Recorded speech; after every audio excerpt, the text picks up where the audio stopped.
Hello and welcome. I'm Shilpa Ratnam and you're watching the morning news on CNN News 18. We'll be going through the day's top stories and starting off with some breaking news coming in.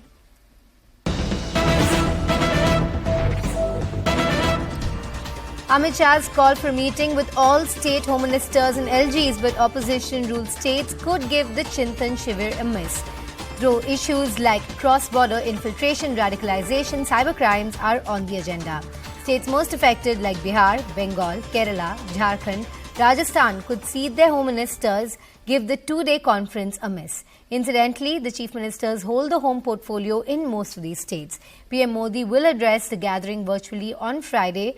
Agenda issues such as home guards, civil defence, fire protection and enemy property will be discussed. Cyber security, drug trafficking, women's safety, Nasha Mukt Bharat Abhiyan also on the agenda. Alright, so this is the Chintan Shivir, which has been organized by the Home Minister Amit Shah. And according to reports, PM Modi may also be attending this. But the latest coming in that opposition states might be giving this Chintan Shivir a miss. Chintan Shivir, of course, means a contemplation camp. And the issues on the plate will, of course, be security number one, but also going into drug trafficking and issues such as home guards, civil defense and more. Now we're joined by my colleague Arunima, who brings us these details. Arunima, we know that some opposition states are apparently planning to give this a miss, but which are the opposition states that have confirmed their attendance?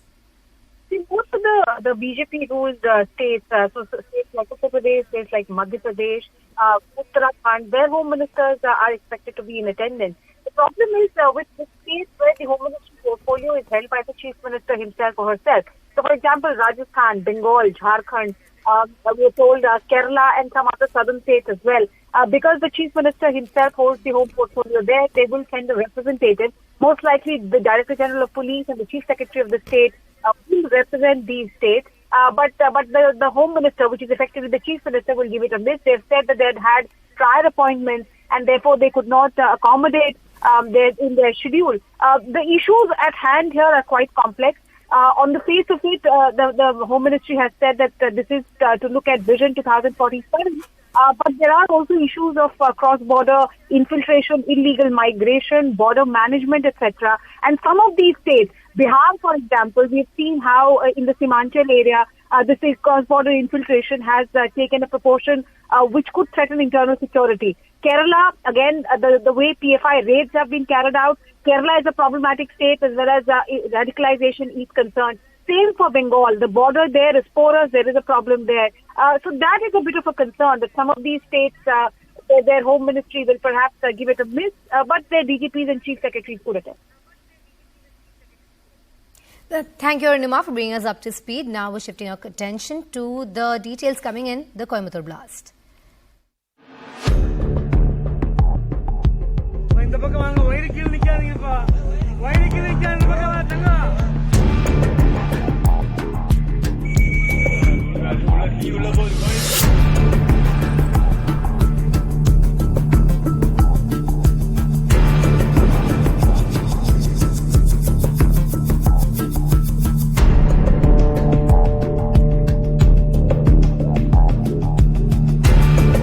Case of a suicide bomber because he makes his intention clear. The way he was driving that vehicle, the nature of the incident, everything points out to the fact that this guy is a very radicalized youth.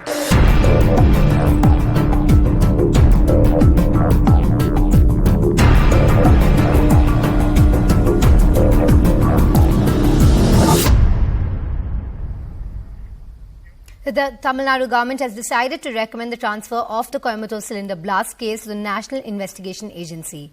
Chief Minister M.K. Stalin has said that the decision to hand over the investigation to the central agency was taken at a meeting considering the incident's possible dimensions and connections beyond the state. Meanwhile, BJP Tamil Nadu Chief K. Annamalai has accused the DMK government of going slow on the probe into the blast. Remember, one person was shot to death after an LPG cylinder inside a vehicle he was driving exploded near a temple on October 23rd. 5 people have been arrested so far and UAPA has been invoked against the 5 accused.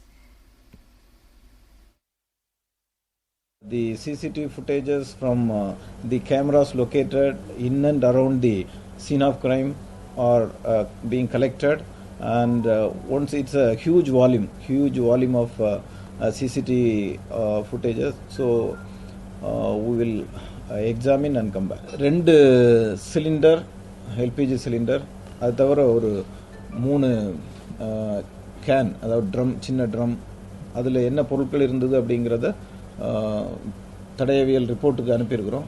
சீக்கிரம் வந்துடும்.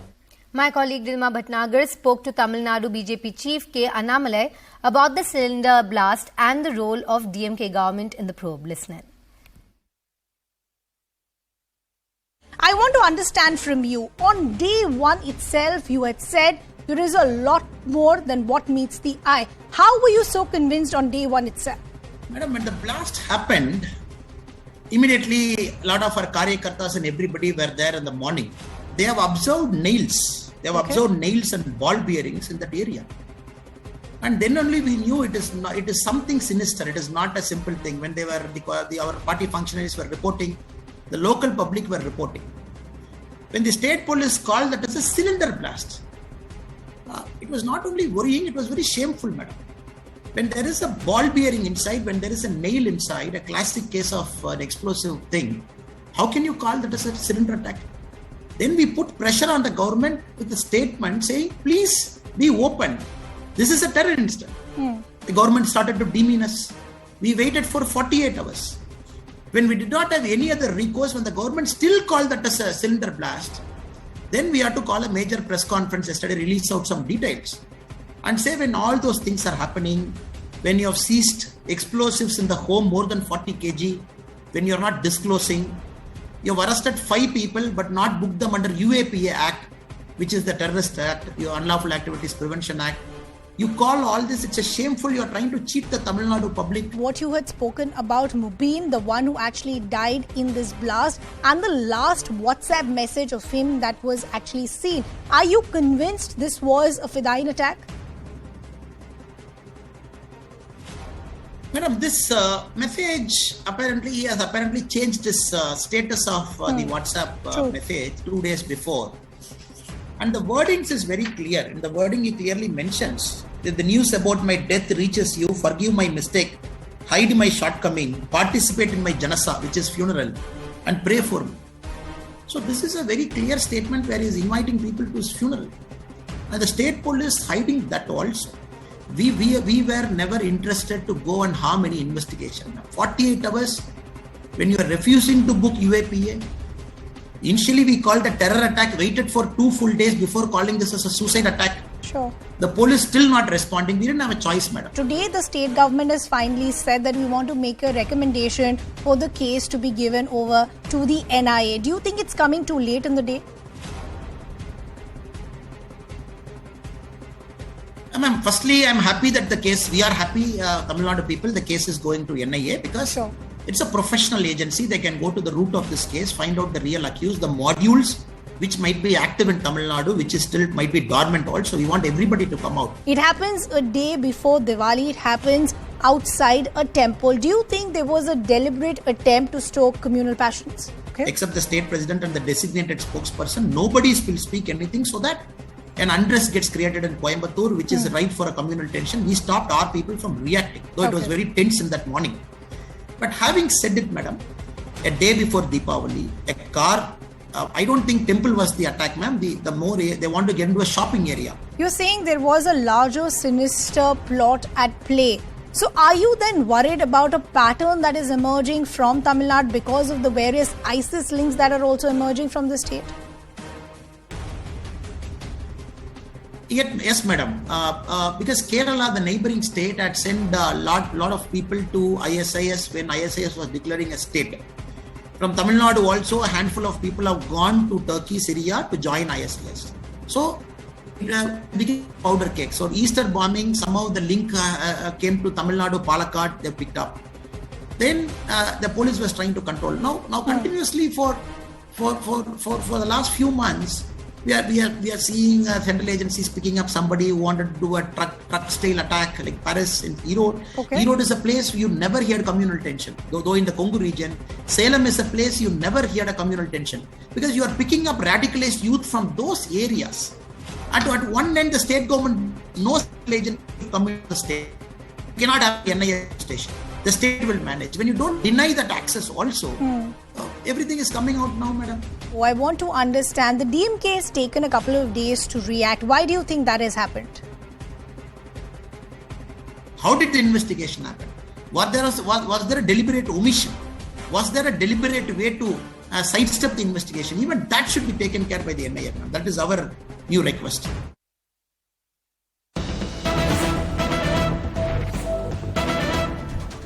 Telangana politics heats up after allegation of poaching 4 TRS MLAs. 4 MLAs of Telangana Rashtra Samiti, P. Rohit Reddy, Bhiram Harshvardhan Reddy, P. Rega Kanta Rao, Guvala Balaraju have accused the Bharatiya Janata Party of having tried to poach them.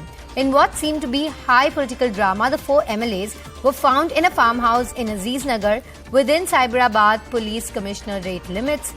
Cyberabad Commissioner of Police Stephen Ravindra said based on a complaint about illegal activities happening ahead of elections in a farmhouse in Hyderabad, we have conducted search operations. The police have held 3 persons accused of having links with the BJP. Following the complaint, BJP has hit back, saying TRS is doing dirty and nasty politics. ఇప్పుడు మనకి ఎమ్మెల్యేలే మనకి information ఇవ్వడం జరిగింది. TRS MLAs ఇక్కడ మమ్మల్ని ఎవరో వచ్చి అంటే ఈ ముగ్గురు వచ్చి మమ్మల్ని ప్రలోభ పెడతా ఉన్నారు, డబ్బు ఎర చూపెడతా ఉన్నారు, కాంట్రాక్టులు ఎర చూపెడతా ఉన్నారు, మరియు పదవులు కూడా ఎర చూపెట్టి మమ్మల్ని పార్టీ ఫిరాయింపు చేయమని ఇట్లా ప్రలోభ పెడతా ఉన్నారని ఆ పర్టికులర్ ఇన్ఫర్మేషన్ మనకి ఇచ్చారు.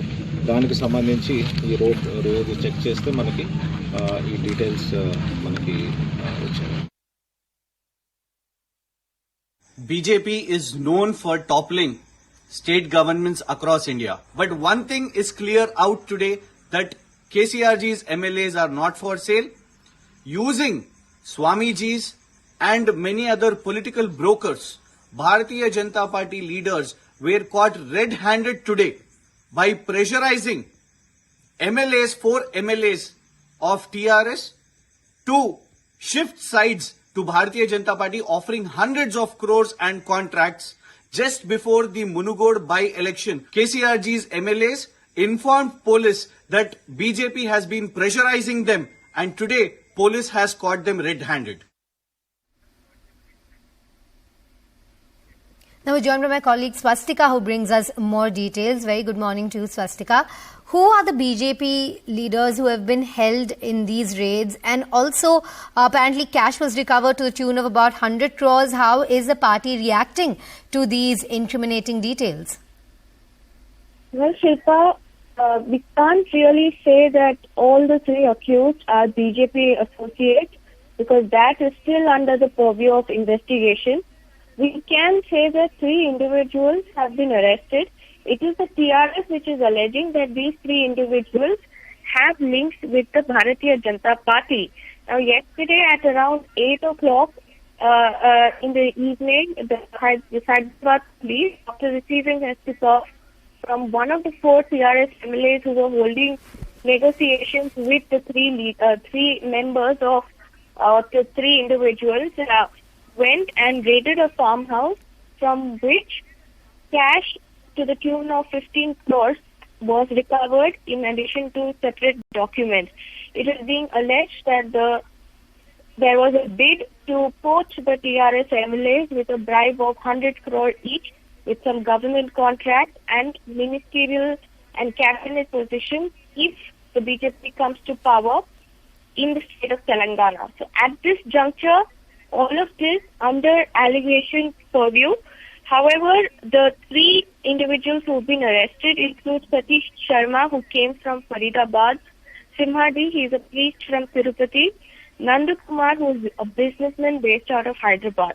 Now, the TRS has come up with different types of unverified pictures of all the 3 accused with some BJP leaders, including 2 union ministers, all of that yet to be verified, whether they have any association with the Bharatiya Janata Party. But Swastika, how is the BJP reacting to this, and especially to those pictures that you're mentioning? Well, the BJP has strongly condemned this association. They say, in fact, I'm quoting Kishan Reddy, one of the ministers who's being dragged into this entire controversy. He said that all of this is drama and theatrics that is being done by KCR. In fact, he's saying it's baseless allegations are being leveled against him and the party, and the TRS is acting out of frustration because they know that they are going to lose Mumugodu by polls.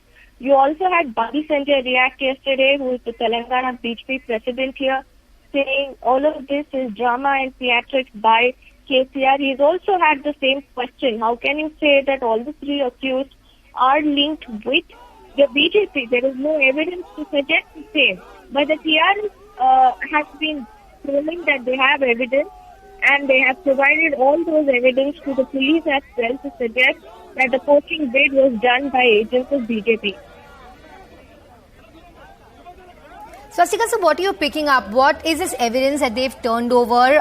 The TRS has alleged that they were being lured with money and with posts, and following this prima facie information, the police conducted those raids. What was uncovered during those raids, and also the other evidence that the TRS holds, apparently holds?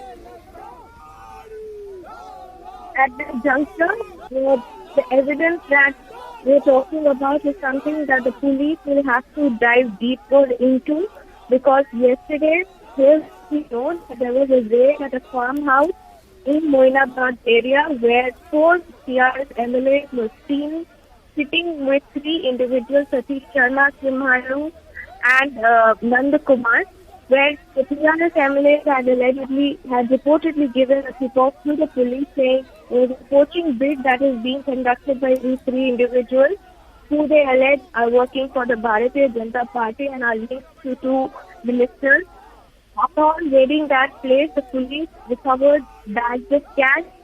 At this juncture, we don't really know how much cash was recovered, but sources indicate that it was to the tune of 15 crores. Negotiations were underway, verbal negotiations were underway, wherein these 3 accused reportedly, allegedly, in fact, offered 100 crore bribes each to all the 4 MLAs in a bid to get them over to the BJP side. This is the allegation again put forth by the TRS, and also offered them some government contracts in addition to a promise that they would be made ministers once the BJP comes to power in Telangana after elections next year. So all of these were dialogues that were being held, but we are yet to know if there were any telephonic or technical evidence such as telephonic conversations to suggest that these 3 members are associated with the Bharatiya Janata Party, and also the fact that whether there were any talks of the 400 crore bribe claim that has been suggested by the TRS MLA. So everything under the purview of investigation, questioning is underway for both the sides. Big story coming in from Telangana, and Swastika bringing us those details. Swastika, let's also take a look at the political reactions coming in to the story. The alleged poaching of MLAs by few individuals in a farmhouse, and wherein rupees 15 crores is supposed to have been seized. The Bharatiya Janata Party has nothing to do with this. Bharatiya Janata Party need not even poach a single MLA. Those who are coming to us, they are being poached by TRS. In fact, these people who have been caught belong to TRS leader. The money belongs to TRS. This is a dirty game politics of the TRS. Why is it that your party is alleging BJP's hand in the entire nexus that has been busted by the Cyberabad police? Then who will are the responsible? It is the central government headed by BJP, and their people, own people are there. Ramchandra Bharati, Somayazulu, they are the BJP supporters, and they are the actually, and the back end, they are only operating all the money and other things from the BJP end. And the third person is also Nandu, is the follower of the Central Minister Kishan Reddy. All these people working, and they offered 100 crores for each MLA. They wanted to topple the government in similar line to the Maharashtra. And definitely, they, on behalf of BJP, they approached our MLAs. Our MLAs actually, after receiving the information, they telephoned. They have also actually invited them for the particular location, and which was informed to the police. So those are the people responsible. They are doing all these things.